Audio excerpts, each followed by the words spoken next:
inson uporstvo va настойчивость degan narsa bor. Bitta joyga uraversang, o'sha joy teshiladi. Tomdan tushayotgan paytda sementga, toshga tushsa, o'sha joyi o'yvoradi-ku.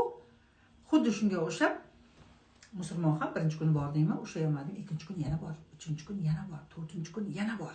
По-любому baliq ushlab olasan. Mana shunday odamlargina biznesda ham, hayotda ham cho'qqalarga chiqyapti.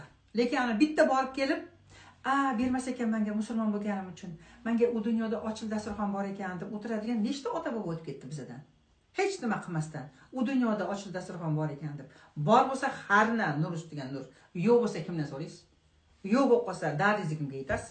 Shuning uchun mana shu dunyoda baliq ham ushlash kerak, go'shtni ham yeyish kerak, yashash kerak.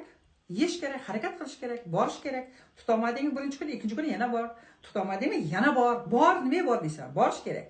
Yana bitta psixologiya tomonidan keladigan bo'lsam, bizlarning musulmon o'sha joyda Alloh bersa ushayman, bo'lmasam ushamayman degan o'y bilan bordi. O'ris esa, ya'ni kofir, u o'ziga ishonib bordi. Garantiya hozir men bir qop baliq olib kelaman dedi. U haqiqatan bir qop baliq olib ketdi. Ana esa bersa chiqadi, bermasa chiqmaydi dedi, ikkilandi va unga Alloh bermadi. Bolalar, qizlar, hayot aslida juda ham oson. Juda ham oson.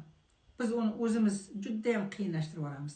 Mamnaqa ekanmush, ishingiz yurishmay qolgan bo'lsa, peshonangga yozilmagan bo'lsa bermaydi. Nima qilasan, harakat qilaver desa, to'g'ri. 2 marta harakat qiladi, shu bilan to'xtatadi. Nimaga? Bermaydi. Peshonaga yozilmagan deb. Beradi. Agar konkretna harakat qilsangiz beradi. Nimaga bermaydi? Harakat qilish kerak. Tirik jonimiz-ku, kuch-quvvatni bizga Alloh taolo nimaga berdi? Qudratni nimaga berdi?